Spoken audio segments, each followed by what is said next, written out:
Rieccoci qua. Allora, incominciamo con un ospite particolare, perché i temi che affronteremo con lei sono veramente molto interessanti e non sempre siamo, non tutti, insomma, siamo a conoscenza di queste questioni. Parliamo di naturopatia, parliamo di iridologia, se riusciamo a parlare di idroterapia, insomma di tutto quello che è affine alla natura. Adesso c'è molta tendenza ad avvicinarsi a questi mondi, si sa che ci si può curare in modo più semplice, più appunto vicino alla natura, non sono assolutamente credenze perché ci sono fondamenti molto importanti e infatti la nostra ospite è laureata in neuroscienze e riabilitazione neuropsicologica ed è la dottoressa Marina Mancin. Ben arrivata qui con noi, dottoressa. Grazie Elena. Allora, ci fa molto piacere perché innanzitutto la sua specializzazione in neuroscienze e riabilitazione neuropsicologica mi incuriosisce. Certo. Che cos'è?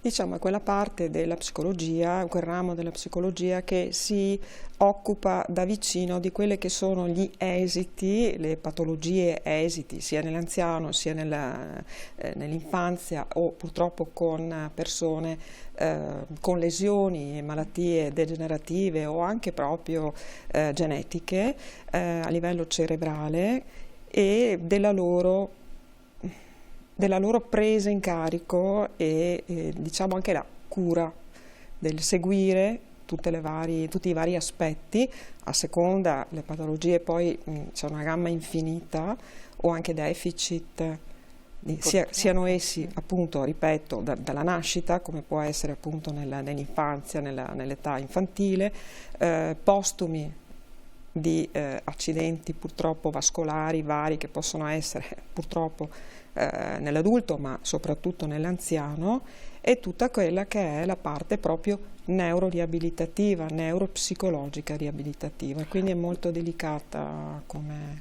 ecco, questo tipo di studi, di ricerca, li offrono anche le strutture ospedaliere oppure bisogna essere a conoscenza, cioè si viene indirizzati dal medico o bisogna appunto sapere che ci sono questi specialisti che possono dare una mano? Certo, io premetto Elena, ho fatto il mio tirocinio post laurea, mi sono laureata da non molti anni, ho fatto il mio tirocinio post laurea proprio nell'ambito della neurologia, in un reparto di neurologia qui a Padova, e pare che la neuropsicologia, cioè quello che è il rimettere in piedi, ridare, riportare per quanto possibile a una vita il più vicino possibile, accettabile dopo tutti appunto i vari incidenti di percorso, il neuropsicologo purtroppo sia carente, sia una figura che sarebbe importante ma che ahimè nelle strutture attualmente presenti sul territorio, insomma, ci sono, ma sono veramente pochi, e, insomma, più nell'ambito del privato sicuramente. Può essere utile anche, e sto pensando a tanti problemi che hanno i ragazzi, i bambini. Sì, assolutamente, assolutamente Elena. Aggiungo anche questo, veda lei come possiamo trattare, insomma facciamo una parentesi, io attualmente non sono impegnata in questo ambito, ahimè mi piacerebbe molto, ma infatti non mi viene in mente perché con tutti i problemi che ci sono legati agli adolescenti, ai bambini nell'età dello sviluppo, non è facile neanche trovare proprio trovare una collocazione, Elena, in questi ambiti. Soprattutto far sapere che esistono queste figure che possono essere importanti, perché tante volte così si parla anche insieme ad altre persone, si scoprono che magari hanno dei figli o che hanno certe problematiche, non sanno veramente dove sbattere la testa e a volte sarebbe anche significativo. Infatti io ho fatto proprio il mio tirocinio post laurea proprio in reparto per vedere tutte le varie sfaccettature. Adesso io ho parlato genericamente, ma dalla malattia del motoneurone, ahimè, piuttosto importante, che debilita ed è progressiva, alla sclerosi multipla, dove sono coinvolti anche molte persone giovani, ahimè, sempre più. Alla persona anziana, post ictus, post piccoli incidenti vascolari che ci possono stare, dico piccoli, cioè quelli che non rimangano purtroppo allettati a livello vegetativo. Perché anche post ictus può servire? Ma direi soprattutto per il ripristino proprio della parte, diciamo, coinvolta o la parte lesa normalmente che ha bisogno di riabilitazione, sicuramente fisioterapica, ma anche neuropsicologica, perché poi viene coinvolto quando non siano incidenti gravi, cioè che abbiano certo, compromissione piuttosto importante. Lì insomma la valutazione va fatta caso per caso, ma assolutamente sì, dai test, da parte cognitiva, che è importante, perché poi la parte cognitiva permette anche alla parte somatica di collaborare, di riuscire a recuperare per quanto possibile o ottimizzare quello che è rimasto, le funzioni residue. Infatti questa è una parentesi nel tema, perché mi aveva incuriosito proprio il tipo di specializzazione di laurea, che era molto particolare. Poi però c'è la strada più vicina alla naturopatia, forse la passione, no? La passione nasce, se posso dire due parole così veloci, io nasco in quel di Montegrotto Terme, e quindi cura attraverso i fanghi, i bagni, soprattutto l'acqua termale. Abano forse più nota per tutta la nazione Italia, perché magari Montegrotto è un po' meno conosciuta, e mi era sempre rimasta la voglia di approfondire fin da giovane, e pian piano ho cominciato a studiare questa parte, diciamo, che guarda caso poi nella naturopatia, la naturopatia è nata sulla base, proprio sulla base dell'idroterapia, cioè le prime cliniche naturopatiche, perlomeno da quelli che sono gli scritti, le fonti, provengono proprio dalle cure che si facevano idropiniche, idroterapiche, dall'abate Kneipp, fine 800, primi 900, le prime cliniche proprio. E che erano molto seguite, molto frequentate, tanto dai tempi dei Romani, esatto, fino ad arrivare ai giorni nostri, progressivamente meno. Sono lasciate, come dire, diventano quasi dei luoghi di benessere e bellezza.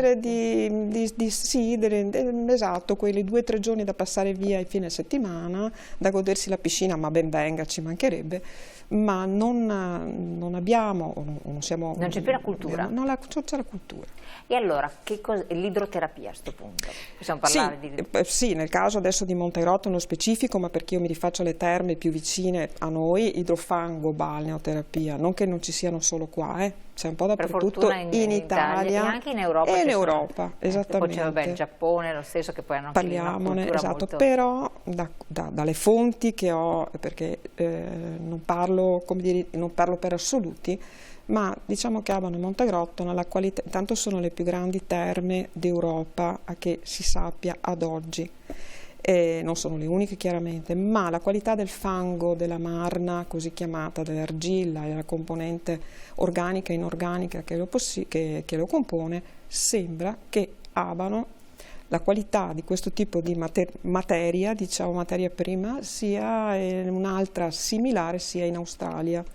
Allora io non mi sono recata fisicamente sui posti a fare la valutazione biochimica, però sì, pare che sia anche proprio, che ci sia questo connubio, ma direi distante, e non lo dico io, ma bensì una volta un vecchio signore tedesco, che mi ha detto, mi pareva che Abano fosse più vicino che l'Australia. Quindi sono venuto qua, ma lui sarà informato, ecco perché dico questa cosa. Che è un'acqua salso-bromo-iodica. La salso-bromo-iodica, che è utilissima nel caso delle affezioni bronchiali, polmonari, malattie da raffreddamento, rinosinusiti, otiti, tutto quello che è l'apparato respiratorio. Respirare attraverso sì, le inalazioni, le insufflazioni, gli humage, le aerosol. Però a livello invece epidermico? Epidermico pure, anche là assolutamente sì, andiamo addirittura, insomma la pelle praticamente riceve e rilascia per osmosi. Qua torno un attimo sui fanghi, perché non per come dire, edificare il fango, ma il fango viene a maturare per 6-8, quando non anche 12 mesi, nell'acqua termale, dove acquisisce le proprietà curative dell'acqua, che passano in questa comunque argilla che non è a sé stante, non è materiale inerte, anzi lo arricchisce di zuccheri, di componenti oligominerali e tutto quello di cui l'acqua è composta. E cosa succede? Che quando si fa il fango, che sia le ginocchia, perché ci sono tutto l'apparato osteoarticolare viene interessato con i fanghi, non solo per l'apparato osteoarticolare, ma principalmente, quindi osteoartrosi, artrosi, poliartrosi. Come agisce il fango? La pelle è un colino, di fatto è come fosse un colino, rilascia le sostanze, diciamo le sostanze di scarto, e incamera durante la seduta le sostanze benefiche, quindi c'è un'osmosi, un processo di traslazione tra una parte e l'altra, e questo il beneficio che il corpo ne trae è sicuramente di rilassatezza, perché essendo un trattamento caldo la muscolatura e tutto si rilassa.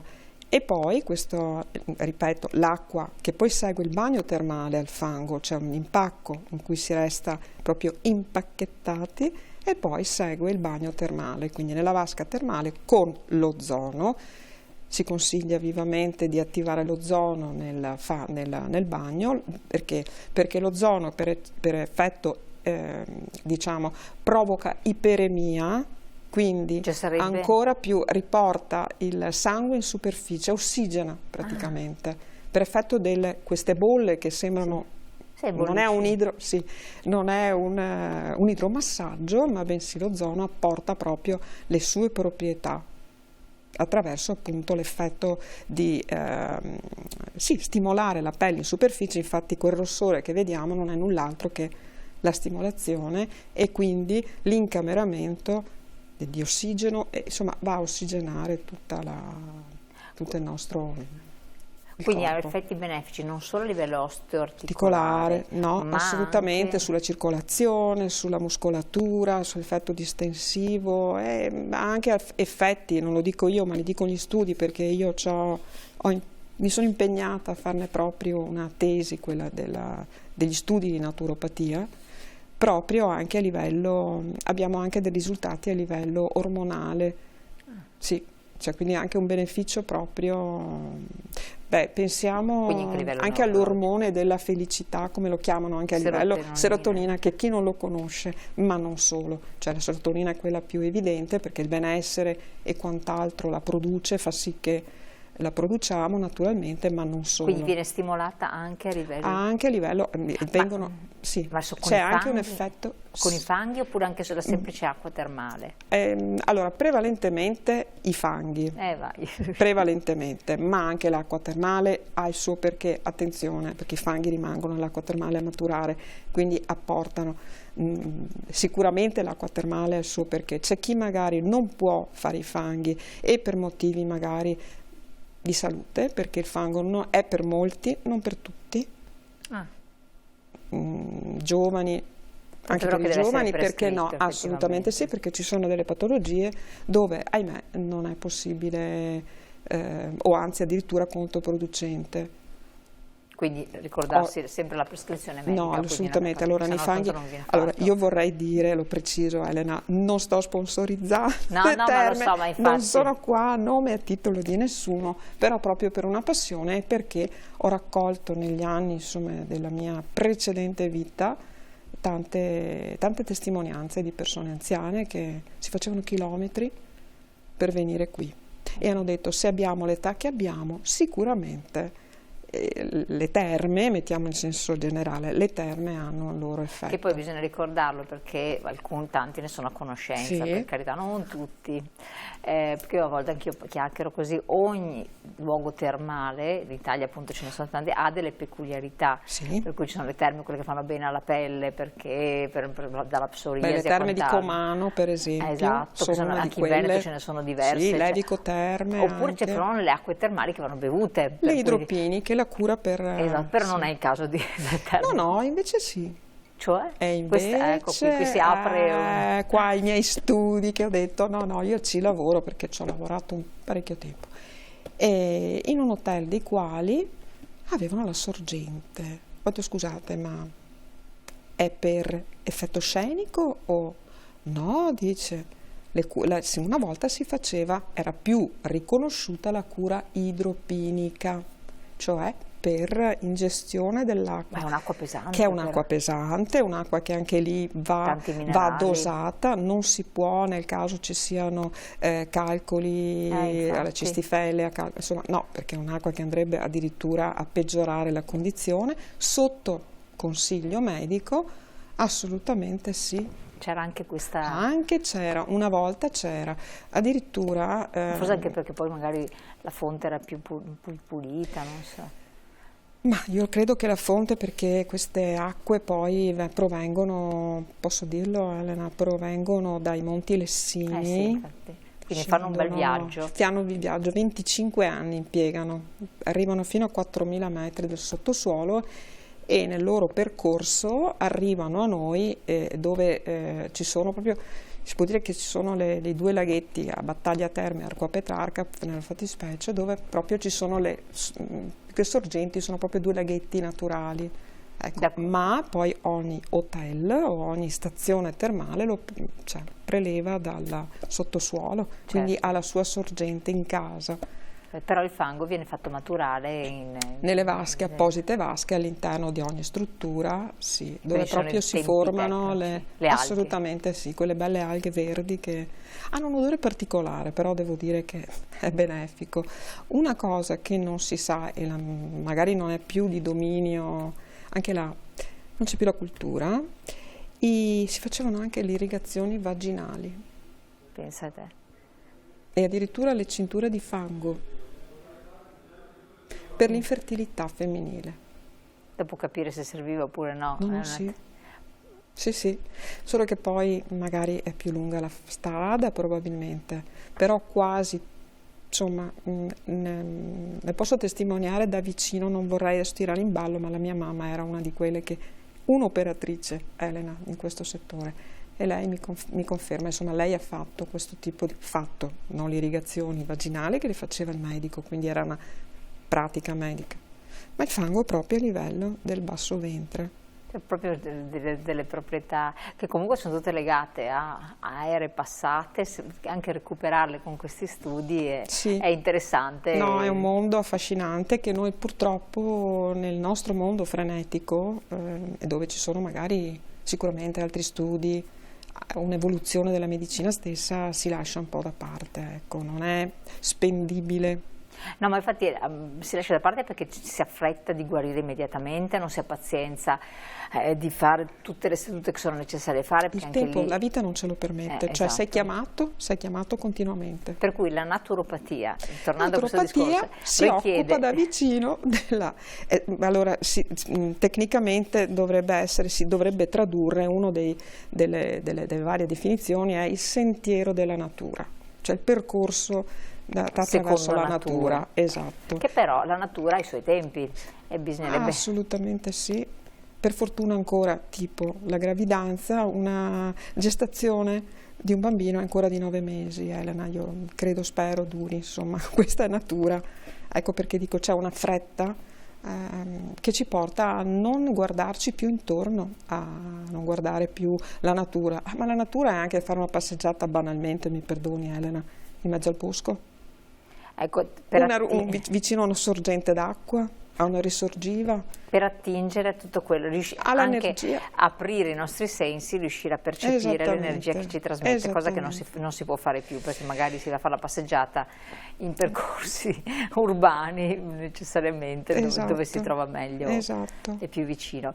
Per quel che riguarda... Prego. Sì, no, ecco, la naturopatia poi adesso esulando, comunque bypassando adesso l'idroterapia perché nasce poi, insomma, getta le basi in questo senso, poi si sviluppa attraverso anche altri aspetti di cura, no, perché la cura è abbastanza una parola legata un po' al campo medico, ma diciamo del prendersi cura, ecco, attraverso metodi di indagine, non diagnostichi, lo preciso, attraverso l'iridologia, che andiamo a vedere, a guardarci negli occhi, attraverso la medicina tradizionale cinese, la riflessologia plantare, la floriterapia, cioè tutta la cura attraverso le piante, attraverso i germoderivati, attraverso gli estratti che adesso erboristici. sono cose che sono tornati, no, in auge, Beh, piacciono, attirano molto, perché le persone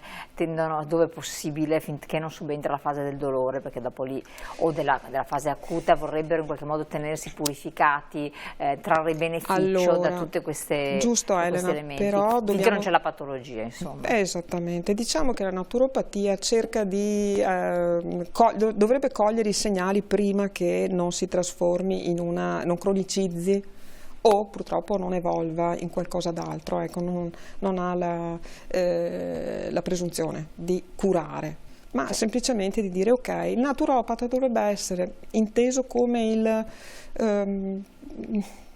l'educatore, mi passi il termine, la persona che ti suggerisce, il consigliere, quello che ti dice ascolta, ecco, il consulente, quello che dice ma vero è che ci sono i rimedi, ma vero è che dobbiamo anche mettere insieme le nostre istanze interiori, cioè sì il fisico, ma siamo sempre comunque legati. Quindi trovare un equilibrio, attenzione, no, ma adesso parliamo ancora di ritrovare l'equilibrio, sì. Parliamo di iridologia, sì. Perché mi incuriosisce non poco, sì, sì. Ma abbiamo la pubblicità. E allora abbiamo qualche secondo, restate sempre con noi e scopriremo qualche cosa in più di questi mondi tra poco.